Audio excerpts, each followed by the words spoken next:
Can you feel the hand, the gracious hand of God's providence all over this story?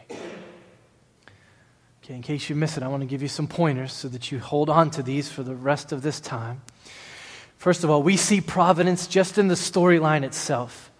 Did you feel how coincidence after coincidence after coincidence after coincidence all piled up on top of each other until you found yourself going, there is no way somebody is not orchestrating the events of this story?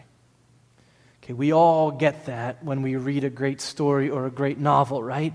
You're reading it and all these events, they all tie perfectly, beautifully together to push this to a resolution, to a climax.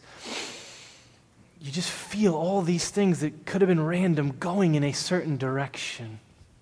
Why does it work that way? Because there is an author sitting before and behind and beneath the events.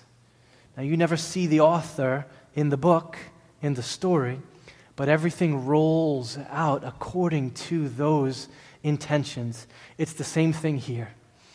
How many times did I say in telling you that story, happen to, happen to, happen to, happen to? Because I could have said it another 150 times. I didn't want to go overboard with it. But I did that on purpose. Think of it. The king happens to need a queen. He happens to have a beauty contest to choose that queen, and Esther happens to be a beautiful, single Jewish girl. The Mordecai happens to be a Benjaminite, and Haman happens to be an Agagite, and Mordecai happens to be the one dude who saves the king's life and gets overlooked. The dice happen to land, not this month, but 11 months in the future, giving plenty of time for the Jews to prepare themselves. Haman happens to set up gallows. The king happens to have a sleepless night. He happens to have the chronicles read to them. They happen to go to the story of Mordecai. Haman happens to be the first in the court that day. You want me to keep going? This is gracious providence.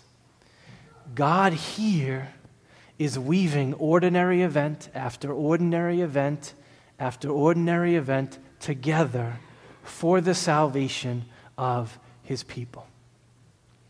All right, second sign is this. I love this. Thank you, whoever was laughing while I was preaching, because this story is a funny story in a lot of ways. When the Jews celebrate the Feast of Purim today, it's kind of Halloween-esque. It's like funny costumes. It's ironic. And we see that very clearly, second sign of providence, in the name of the feast that the book of Esther was written to tell us about. What was the name of the feast? It's the Feast of Purim. Where does that word Purim come from? It comes from the Persian word pur, which was their word for the lots or the dice. Do you feel how beautifully ironic the name of the feast is that wraps up this particular story? In other words, not even the supposedly random rolling of the dice is outside of the providence of God. It's the perfect name for this feast. Jews look at each other and say, you remember that one time in our history when we were doomed? We were under a death sentence and God seemed absent and lost and asleep? He wasn't, man. Not even the roll of the dice fell outside of his providential care of us. He steered everything in the direction of our salvation. Every time you hear the word Purim in this series, you should laugh. A gospel-centered, confident, faith-filled laugh. That's right. Even the dice is under the care of God. Random dice.